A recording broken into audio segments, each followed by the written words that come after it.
we were left to deal with the bill relating to the e-levy, and we're to begin on Monday. Monday, the House could not sit early. We are hearing that it was because the majority side was not available.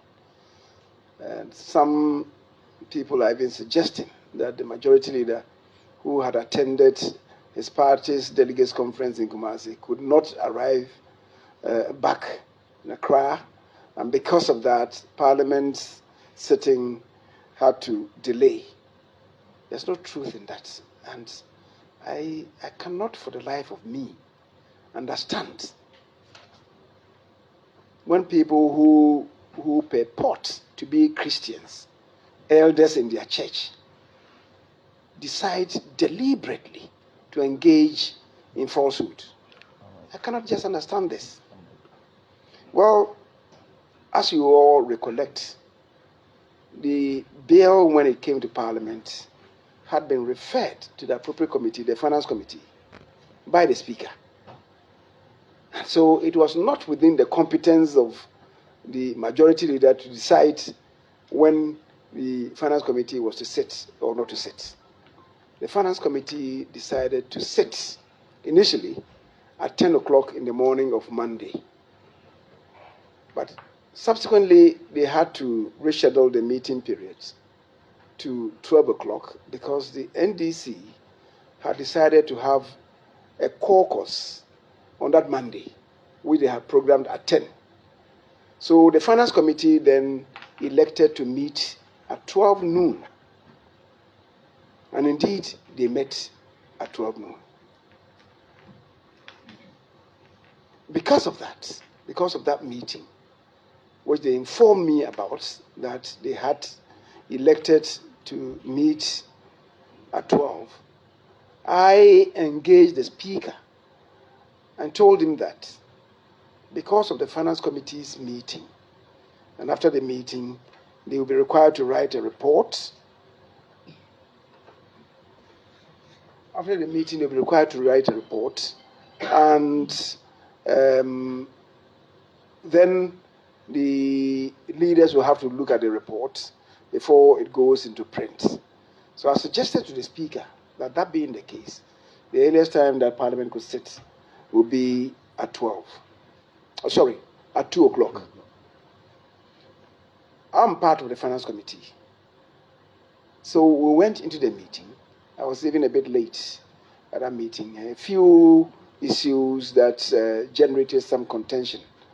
But I went there around 12:30 or so.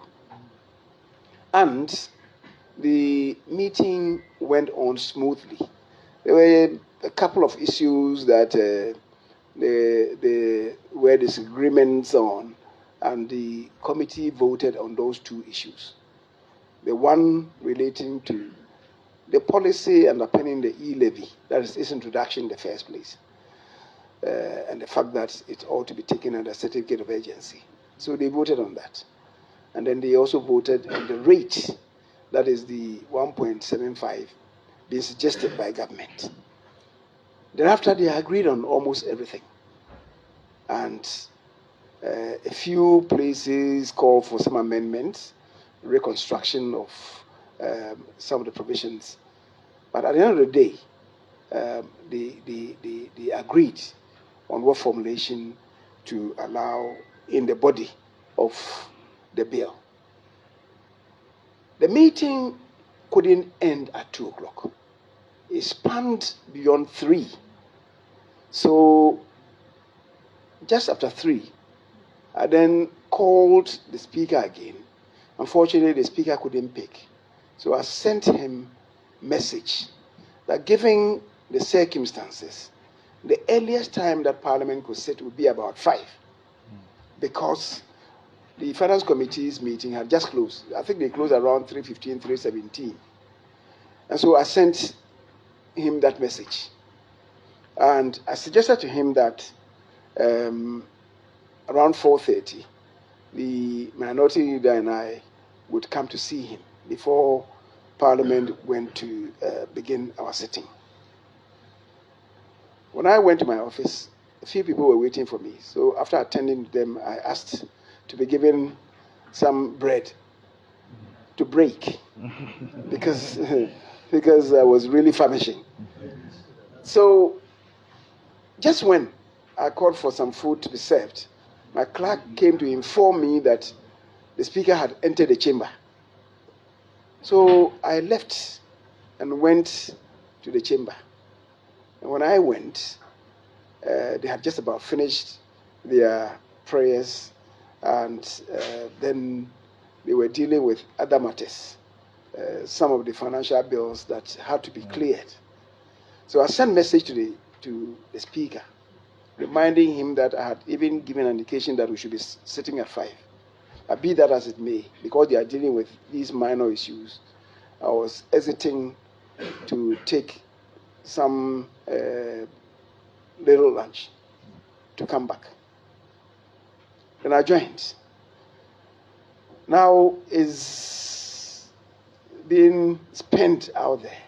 That the minority leader, the majority was not ready, and somebody is even saying that I called the speaker and told him to leave because we didn't have the numbers. Understand, one of the deputy whips today is down there in front of the bank, NIB, and he has typed out a few things and is showing people. I mean, how base can people get? How base can people get? There's no truth in that. And I just want, who is your dean? Simon again. Is he here? He's not here. Who is the next in command? Organizer. The organizer. Who is the organizer? Please come. No. The first. Please come. We must be truthful to ourselves, because these things don't help.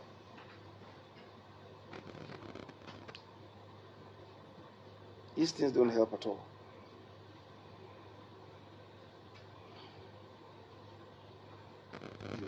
Monday was 20th, right? And what is the time here? 11:17. 11:17. Can you please read this communication? Please read this communication.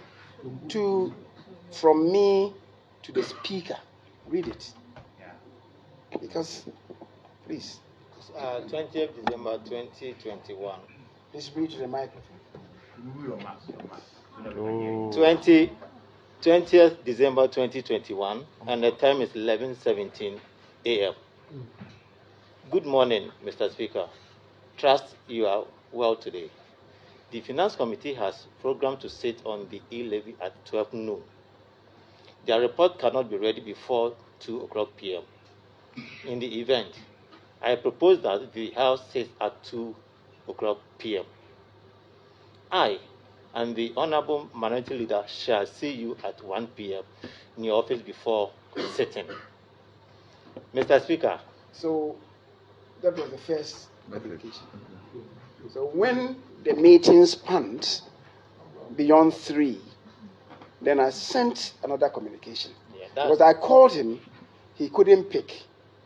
And then I sent another communication. That's 15:46 p.m. That's 3:46 p.m. The second message. Please read. Mr. Speaker, the Finance Committee just finished, and therefore it means we can only sit at 5 p.m. as they are now going to write and print their reports. Want to have a bite of something and come to see you at about 4:30 p.m. Thank you. So that was it. And the speaker apparently read these messages. Because he checked it twice. Okay. So, as I said, then my usher came to inform me that, the house was sitting. So I rushed. And anybody who was there, who saw me enter, I spoke to the usher of the speaker. And I think that it will be carried by any of your television cameras. When I showed him this, that I had spoken to the speaker. So I'm wondering why he came to sit. And the clerk, the usher of the speaker was the one who told me that these days, the speaker sometimes doesn't even access the WhatsApp. So if I want the speaker to be able to respond to me speedily, I should rather call him or send him messages so that he can rush to the speaker with it.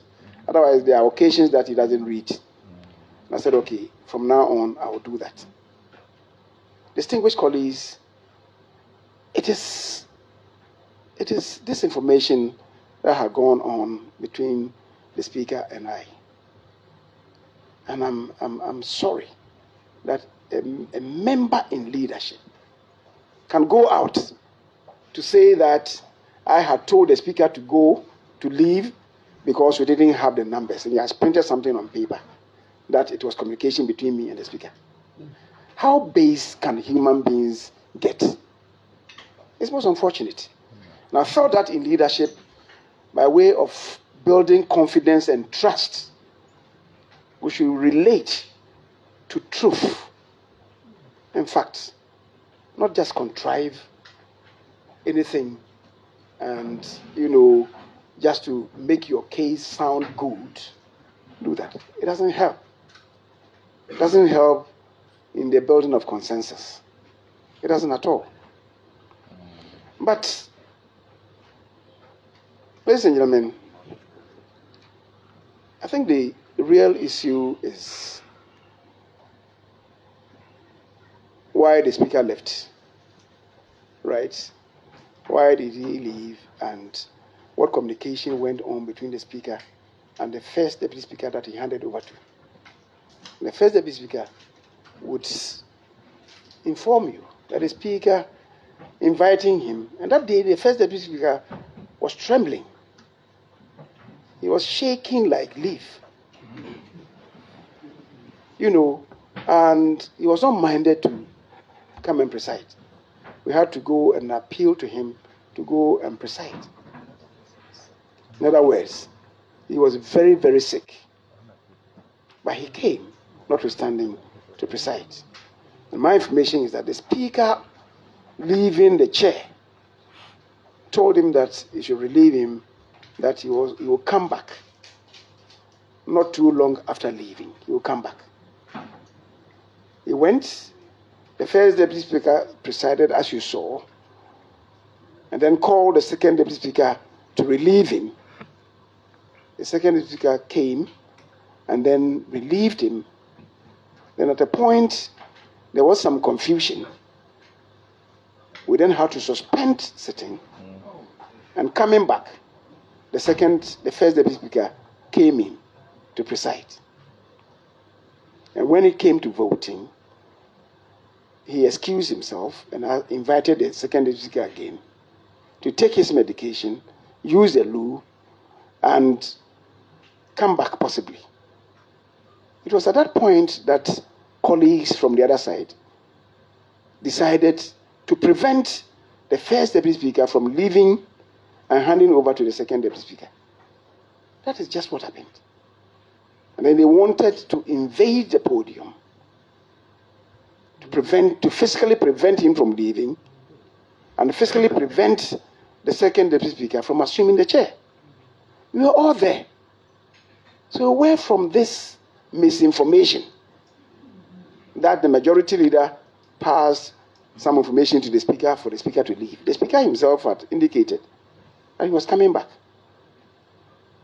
The question is, why did he leave without any further communication to the first deputy speaker or the second deputy speaker, or even me, as the leader of the House? Why? So, first, let me say, there's no truth in this allegation that I communicated to the speaker that he should leave and that we didn't have numbers. There's no truth in that. What communication that went on is what I showed you. And on that day, you'll also see that this is WhatsApp communication, that I called him around 11. He couldn't pick up, but he called me back that same day in the morning, and then we spoke. before he even came to Parliament. So, ladies and gentlemen, that is where we are. And I want you to disregard the misinformation about what supposed information that communication that went on between me and the speaker.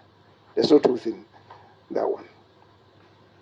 We are where we are, in my view, because of the fact that the speaker left without any communication.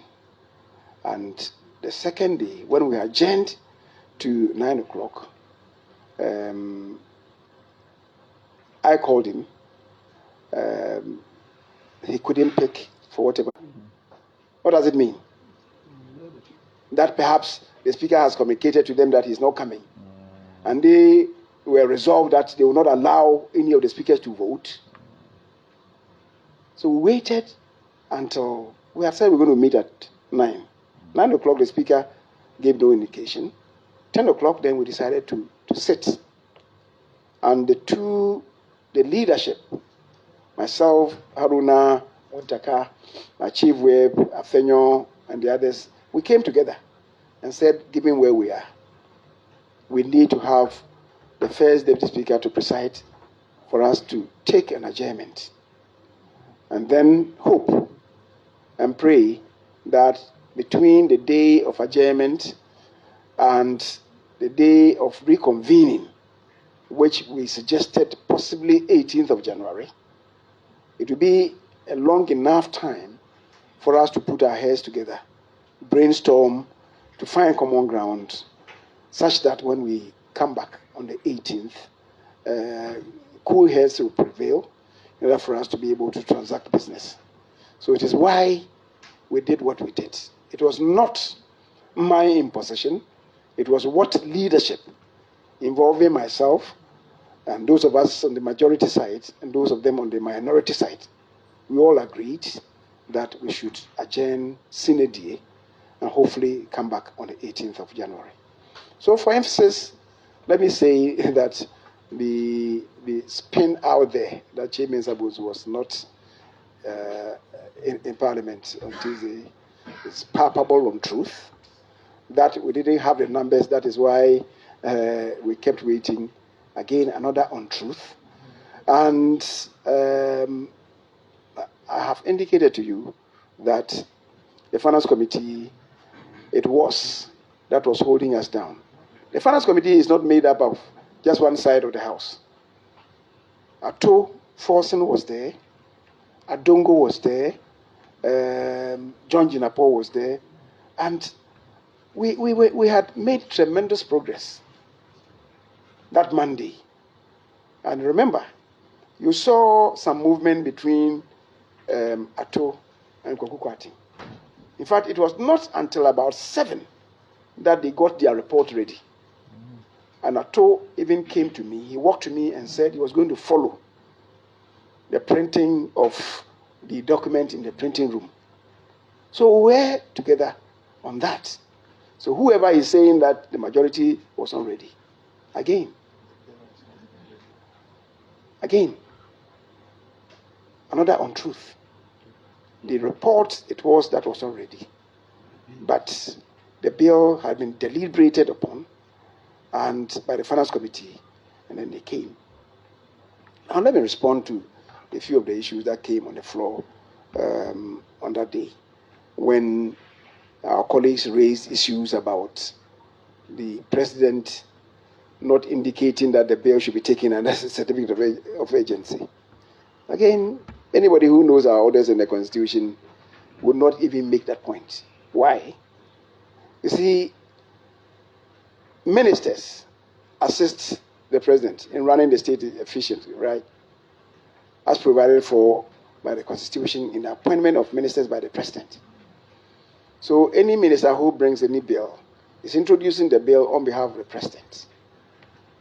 And I'm relating to this because the minority leader produced a letter that in the case of one, I think the Minister for Lands and Natural Resources, the president had written that, appealing that a particular bill must be taken under a certificate of agency, and that there was no such for the e-levy. So he thought that it ought not to have been considered under a certificate of agency. First of all, to indicate to you that per Article 106(13), it is the Committee of Parliament that ultimately makes the determination of the agency of a bill. The President may appeal, but the determination is made by the committee. So you have 106(13) providing, where it is determined by a committee of Parliament appointed for the purpose that a particular bill is of an urgent nature, the provisions of the preceding clauses of this article, other than clause 1 and paragraph A of clause 2, shall not apply, and accordingly the President shall give his assent to the bill on its presentation for assent. So the determination is made by the committee, even if the request comes from the President. Now, how does the request come from the President? The request comes from the President. If you read 13, it says some provisions must be stood down. It mentions in particular Article 2A, that 2A shall apply. That is, 2A is in respect of the memorandum that will accompany the bill. That even if it's a bill to be carried under a certificate of urgency, it must have an accompanying memorandum which sets out in detail the policy and principles of the bill. Now, 2B is exempted, and 2B provides that it has to be published in the Gazette at least 14 days before the date of its introduction in Parliament. If a bill is of an urgent nature, it is not.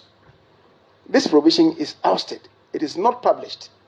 And the bill that came from the finance minister had not been published, and because of that, it had no Gazette notification. That should tell you that the minister is requesting us to consider it under a certificate of agency. So if you are saying that because it was not accompanied by a letter from the President, and so there was no request from the President, then you are not applying yourself to the Constitution. The Constitution does not talk about a letter from the President indicating that I want it considered under a certificate of agency. The imperative is established under Article 106, Clause 2B, that it must be published in the Gazette for at least 14 days and have a Gazette notification. But if it is coming under a certificate of agency, this is not required. And indeed, the minister did not do that. So please, you must read the standing orders and the Constitution in tandem. If you don't do that, you embarrass yourself. So that was a request from the finance minister. And the committee thereafter also made the determination that it must be considered under a certificate of agency. So, distinguished colleagues, that is where we are. But we are where we are because, in my view, of the genesis of the presentation of this budget.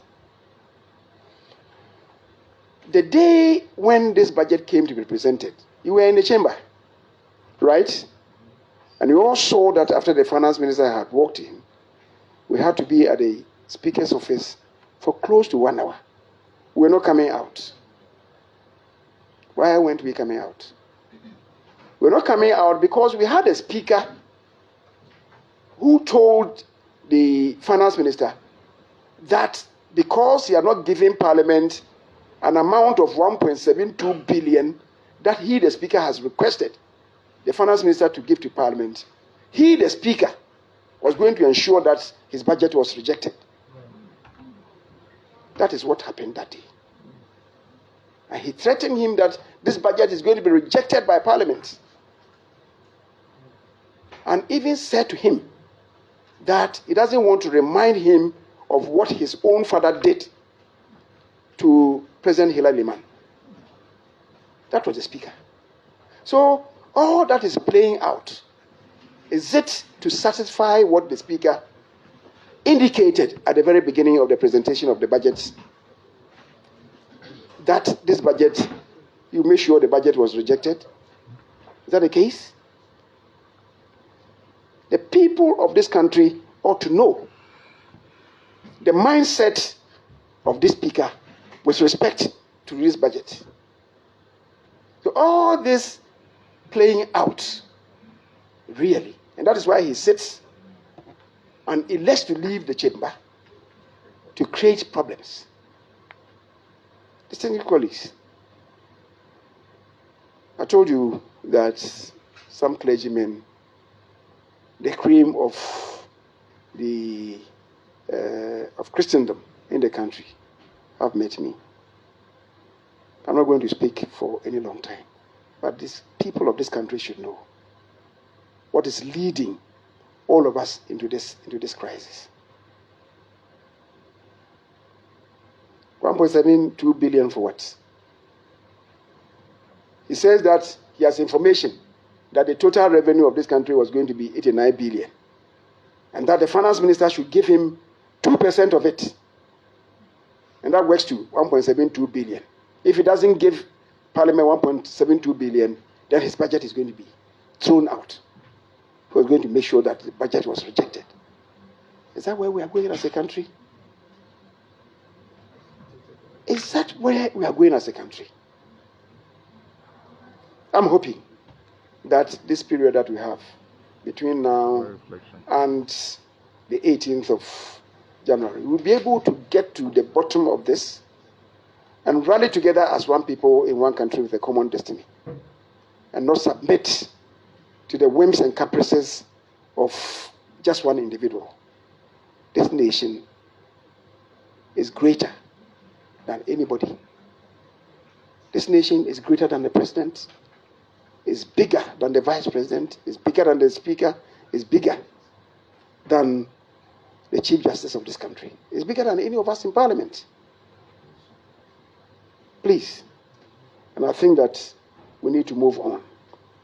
Ladies and gentlemen, as I said, I think the people of this country need to be told what is generating all this heat in Parliament.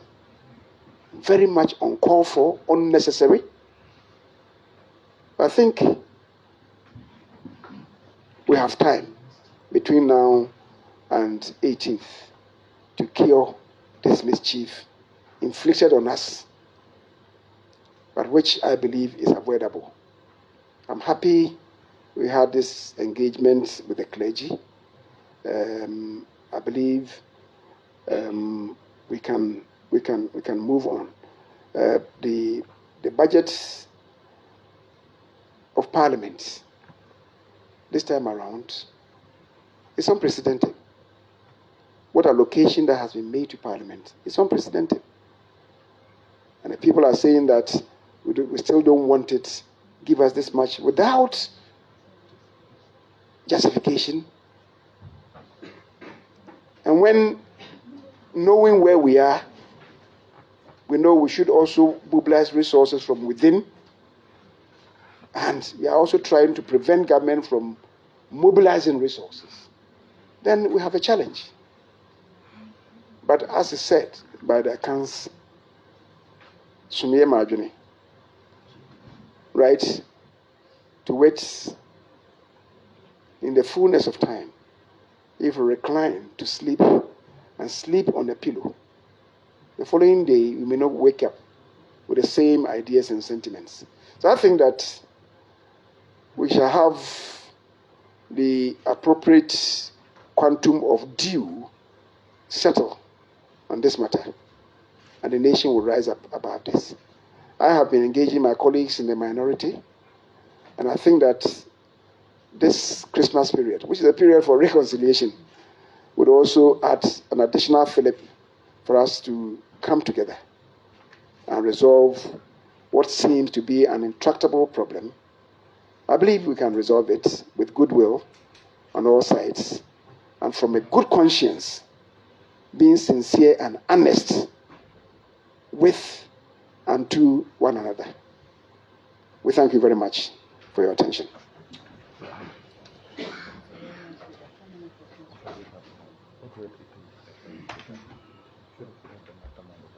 Not more than three.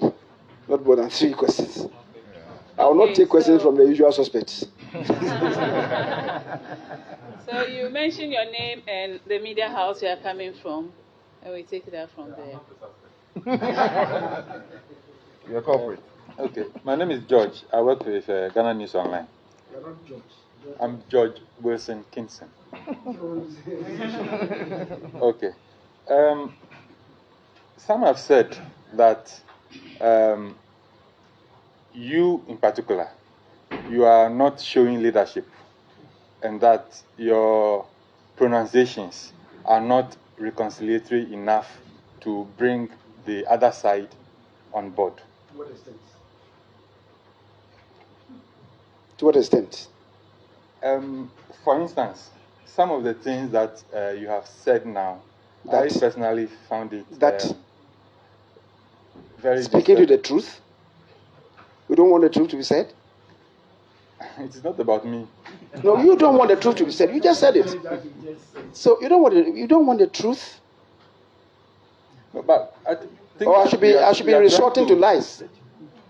No. Which statement in your considered opinion have I said here today that is not conciliatory? For instance, you suggesting that what Honorable Afenyo Martin said earlier, which you reiterated, that the speaker is deliberately, obstructing government business. Have I said so? No, but don't put words in my mouth. Suggested so. Have I? No, you are saying that. That is your own understanding or interpretation. Have I said what you are saying? Don't put words in my mouth, please. I don't want you to, because you see, you want to hang a dog, you want to give it a bad name and hang it. Quote what I've said today that you think is not conciliatory enough. I'm human. I'm not saying that I don't err. I do. Just like you do err. But tell me, what have I said? So are you suggesting that the standoff that day was not really about the e-levy, but the speaker's appetite for bigger allocation? Is that what you took from what I've said? Yes. You to the composition in press secondary school. No, please, let's be honest with ourselves. That's when I speak, listen. I said to you that the immediate cause was the button changing. The speaker leaving, handing over, colleagues from the other side trying to prevent the speaker from leaving. That's the first deputy speaker from leaving, and the second deputy speaker from assuming the chair. Then I related to what the speaker himself, Right Honorable, said to the first deputy speaker when he was leaving, indicating to him that he was exiting, he will come back pretty soon. He never came back and left. I've related to those matters. I just posed a rhetorical question after letting the people of this country know the attitude of the speaker when the budget itself came to be delivered. I'm asking, the play out of events, are they playing into what indication the speaker gave that the budget was going to be rejected, that the minister should take his budget away, that parliament is going to reject his budget? It's a rhetorical question that I'm posing. So we take it as a question. Come again? We take it that is the question you asked. I have painted the picture. I've given you the narration of the sequence of events. Let the people of this country be the better judge. Thank you very much. Yes, sir. All right, I'm Bubu Knenogo from GBC. Leader, I have just a few questions. First of Excuse me, one per. I'm on one wife. right, so Too sure. When I said one man, one machete, somebody says one man, one wife. Go and tell that to Muntaka. That's in the lighter vein, please. Yes, all right, so if one question, leader, I want to find out why is government so hell-bound to pass the e-levy bill at all costs in the face of the stiff opposition from the minority and the general public, looking at the fact that in 1995, when the NDC introduced VAT and the MPP then in opposition opposed it, the government withdrew it and did further negotiations before reintroducing it when it generated or attracted support from both sides. Why can't government do the same thing that Jerry Rawlings did in 1995? Thank you very much. And I think that the concern is about the overall impact on the populace. That should concern all of us. In government, in the position, in the streets, in the offices. It should concern all of us. It's the reason why the Minister of Finance is engaging relevant stakeholders, right?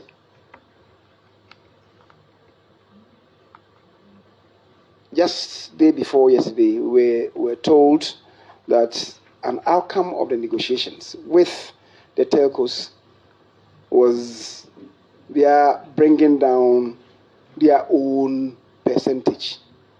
They are taking about 0.5. They've ceded 50% of it. So now they will be taking 0.25. And they've surrendered 0.25. We are talking about the overall impact on the people, right? So now we know 0.25 is gone, right? The minister says he's engaging the other stakeholders. Let's look at the outcome. For now, is a principle that we are looking at. The government is saying that, yes, if we don't have the 1.75, it will derail the economy. Today, the cost of borrowing, post-COVID era, has become so high that it is almost prohibitive. If you want to step out there to go and borrow from, the banks outside, the banks themselves are quite wobbly. And if you're borrowing, you will say that we need really to be further engaging. If happily the engagement yields something positive, it will still come to affect the rate, right? The NDC, for instance, indicated that they are for zero tolerance. They would oppose a bill. They don't like the imposition of a bill. How do you negotiate in such a case? But to be honest, along the line, they changed their stance and said, when the finance minister came to us and explained further in graphic details where we are, he then said, okay, they now know that we are in dire circumstances. We need the money. And that they will accept 1%. And the government should negotiate the 1.75 downwards. I've already told you that the overall impact now has climbed down by 0.25, right? What then it will mean that using some other lens, it may mean that it's not 1.75 any longer, but 1.5, even though the 2.5 will still be coming to government. I'm telling you that they are still negotiating. Who knows whether it will climb down again from other sources. The difficulty, however, is that whilst we're doing the negotiation, somebody from within the minority group, the NDC, a party spokesperson, went out there to say that the position of the party remains zero tolerance for the levy. Whereupon they then retreated and said, well, we are for zero tolerance. We don't even like it. So, it becomes then difficult to continue the discussion and the negotiation. But I think that we still have time. As I said, where there is a will, there is always a way. And I think between now and the 18th, there could be a way for all of us as one people in one country with a common destiny. Thank you. 3, 4, 5, and then we end. Yes. Okay. Leader, Duke, CTFM, just a quick question. Yes. We're told that there are efforts to get the two leading politicians in this country to have a conversation about what's going on in Parliament. That's one.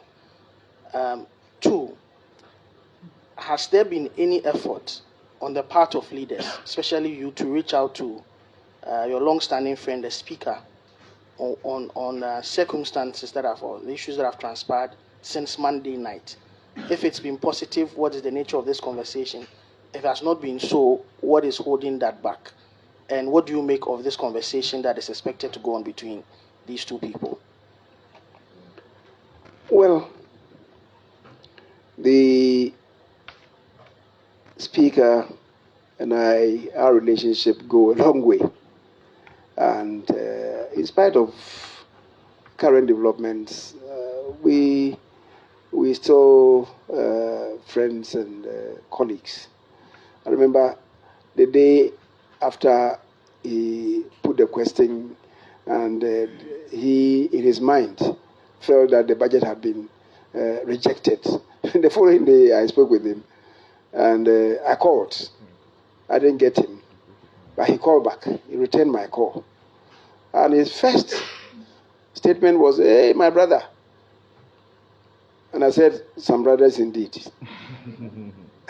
I mean, we laughed over it. I'm just letting you know the relationship. And he was even saying that after the event, I was the first person from the side of the ruling party to call him. We spoke at length, and I was even, because he had presided for that purported decision to have been taken. I was pleading with him that it would be better if he was in the chair, so that we came to address the matter. He spoke to me passionately. No arrangement that had been made outside. And indeed, I understood that into that week, that country was going to celebrate their 50th anniversary.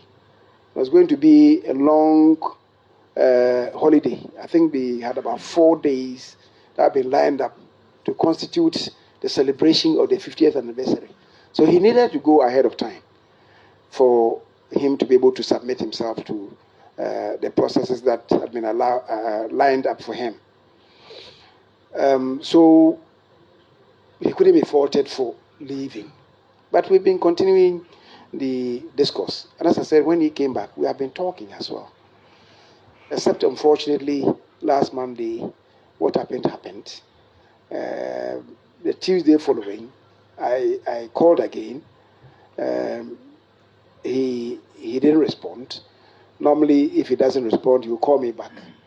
But I should say that, unfortunately, since then, he has not communicated. Oh. That is not to mean that I will give up. I will still call. Sometimes when I don't get him, I will send WhatsApp messages, and then he will come back to respond to the WhatsApp messages. So I will not give up. I will continue to call. But let me say this, and I spoke to this some time back. People talk about the majority reaching out and trying to build consensus. I want you all here in Assembly to know that what my leadership has been doing in terms of trying to bridge the divide and getting us to work together, in my own assessment, is unprecedented. I've been a minority leader for 8 years. The Right Honorable Speaker at that time was the majority leader for 4 years. First 2 years, and then exiting for the Honorable Cletus Abuka, and then Kumbo. For 8 years, I was a minority leader. Not one occasion did any of the majority leaders at the time invite me to his office to talk matters about governance or even relating to Parliament. Not once.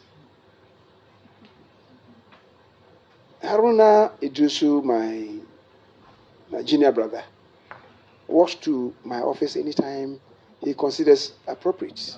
On occasions, I go to his office. We even eat from the same bowl. That's how close we are. And I think that is how it should be. I fly out to Tamale, and he tells me, I'll be picking you from the airport. He takes me to a hotel. That this is the best hotel in Tamale now, so go and stay here. And they because I could read from your forehead. You were conjecturing something. I want to take the wind out of your sail. I mean, that's how close we are. Sometimes in my office, I also organize something. We all come, we break bread because we want to build this culture. As I said, it never happened. It never happened. But that is what we are doing to bring us together. And it's not because of these numbers. Even when we were 169, we felt we must all have that sense of belongingness. We are all in leadership in the house together. President Kufuor was the president who started this effort to meet the leadership of Parliament. He had one meeting in the castle involving the leaders in Parliament. There was just one meeting because when we had that meeting, the following day, Graphic reported that meeting with some of us holding glasses containing some fruit juice, some wine, and some alcoholic beverages. I was holding a glass containing fruit juice. I cannot speak of others, but I mean that's how it began. But when the story appeared in the Graphic the following day, colleagues on the other side then decided that they would never have that meeting again with President Kufuor. That ended it. President Mills never had one meeting with us. Not John. Not one meeting with leaders. Kufuor has met us leaders in Parliament 4 times. And we have had dinner together with him. And that is through me. We have done this. Using the vehicle of the Ministry of Parliamentary Affairs, I've met the leaders, the leadership of the House, involving 12 of us, 5 on my side, 5 on the side of the minority, plus the 2 deputy speakers. It's the speakers who have not been part of it. I've met and at least had dinner together, at least 4 times. I would say that this time around we have not even had time to do it this year because of the circumstances of the times and how we exited abruptly. Usually we do it during the Christmas time. But this year we'll not be able to do it. Maybe early next year we'll have the occasion to do it, to make up for what we lost in 2021. We have also met the expanded leadership, and that includes the chairman of committees and ranking members at the Ministry of Parliamentary Affairs, had dinner together again to bring us together. These things never happened when I was a minority leader. It tells how we want to grow Parliament together. So if anybody says that, as you were just saying, my brother, your name once again? George. I told you George is not your name.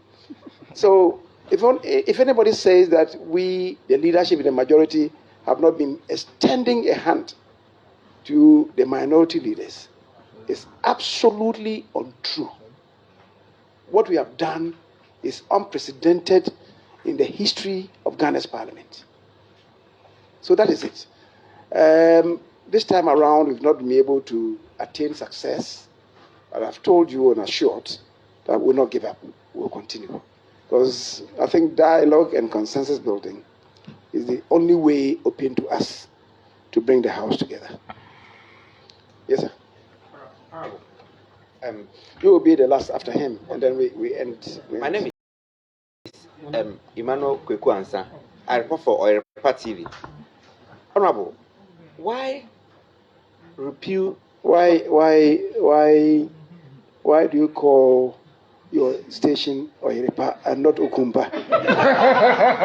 The two should go together.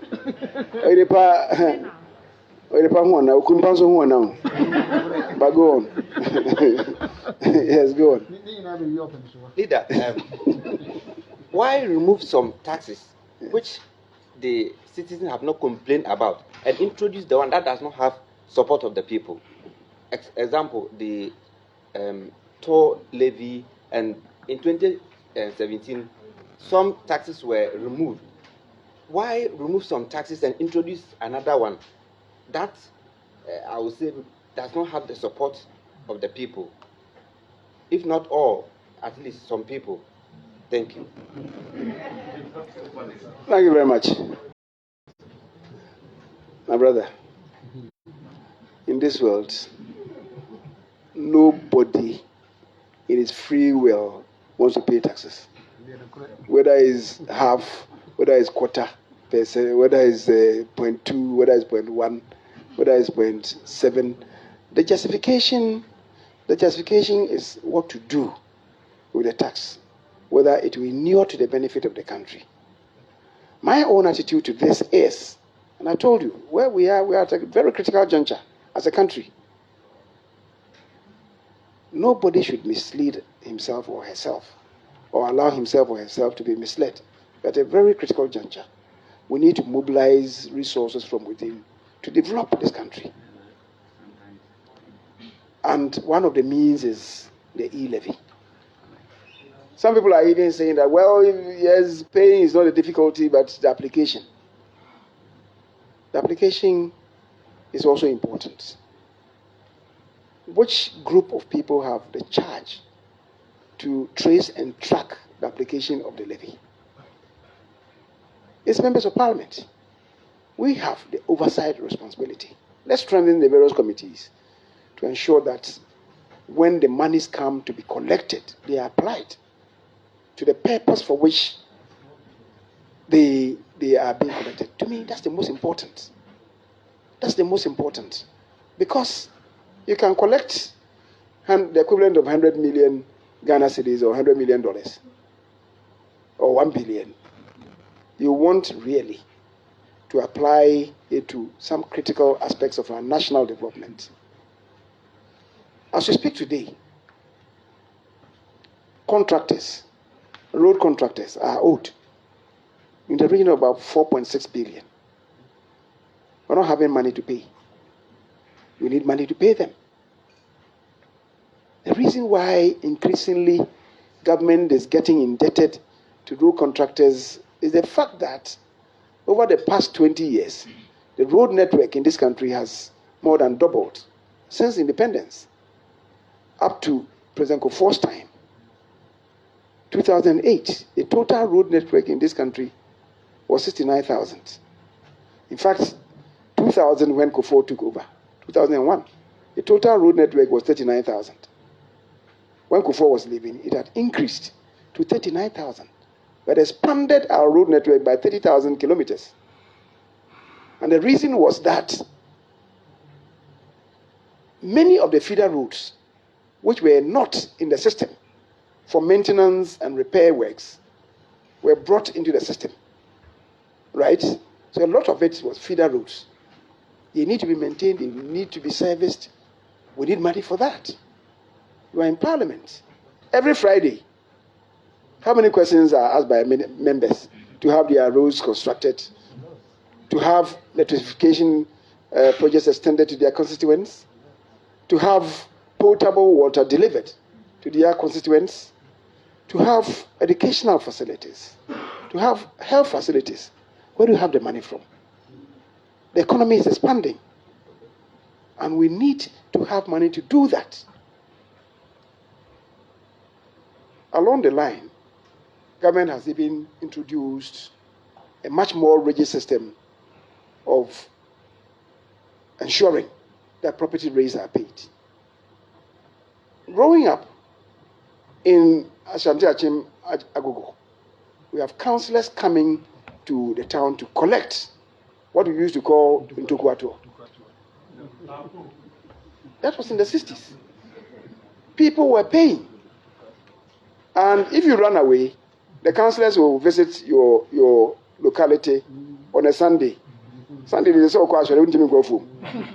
Will come to you and tell you that this house, you owe so much. If you don't pay, they will summon you and commit you to prison. People paid. How many of us are paying property rates? And yet we need them for our development. You built a house, you want some utility services to be provided you, water, electricity, telephone facilities, and even roads. How does government deal with it? Right? So you see, we need all these things, which is why government now is also introducing this concept of rigid collection of property rates. But if you have to pay the appropriate rate, first of all, the facility must be valued appropriately. Its location must be factored into it. The services provided you must also be provided and factored into the rate that you be paying. So you may have a house, and they will come and say to you that, yes, this house is, the value is about 1 million, and you have to pay a percentage of it. And given its location, perhaps you have to pay about 1%, or maybe 0.5, which may translate to about maybe 10,000 cedis. If you did that, AMA would not have to depend on common fund for survival. If you did that, KMA, elsewhere, the towns, the cities, survive on their own. And they build houses and rent to people. There's effective planning of land use. We don't do that because of how we find ourselves. So, as I indicated, nobody wants to pay taxes from his or her own free will.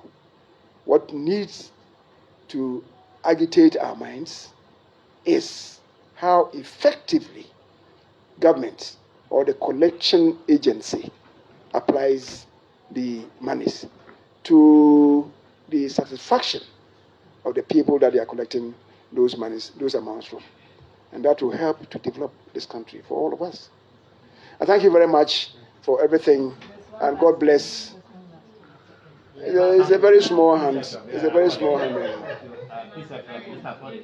Okay. Leader, my name is Emmanuel Akoli of Peace FM. Yes.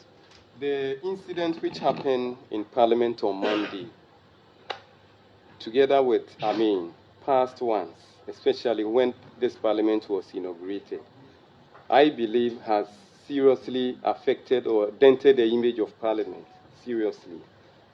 May I know what plans Parliament as an institution, has to repair the damage caused to the reputation of Parliament? Well, I'll say that it's not merely damage done to the reputation of Parliament. It really affects the image of the Republic. Or here in Ghana, we are talking about Parliament, right? But when you step out there, it's Ghana's democracy that's being called into question, right? Mm-hmm. Now, for this year, we have had delegations come from Uganda, from Kenya, from South Africa, from Tanzania, to learn from us. When it happened on 7 January, people thought that it was a mere aberration. It's happened the second time, it happened the third time. Mm-hmm. Which country is now going to come to Ghana? to learn about the exchange of fisticuffs in Parliament. And I heard that day a colleague member of Parliament beckon his own colleague, Upabraha. Is Parliament an arena for brain power or for brawn? He said, it was a day of shame. It was a day of shame. I was hugely embarrassed. And as I said the other time, I cannot believe that the Parliament of Ghana would degenerate to this base level where we allow the animal instincts in us to take over our humanity. It's tragic.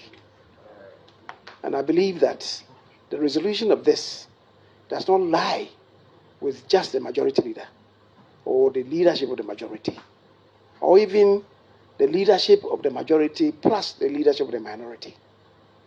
All of us, including the speakership, and the speaker in particular, must come together to find a resolution of this. And moving forward, perhaps what we did, the orientation that we provided, I guess we may have to do a second and a third one, because it appears we scratched the surface of the problem. But we need all men and women of goodwill to help assist us to bring the curtain down on this embarrassment. It's not the best for us as a country.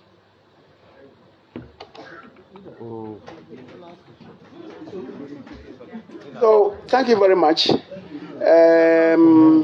What's he saying?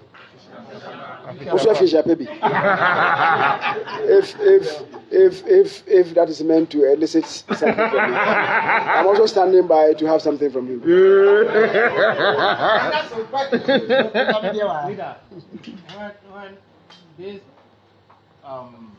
Trying to reconcile, bringing everybody on board. I mean, legal. Yeah, this is just an off record.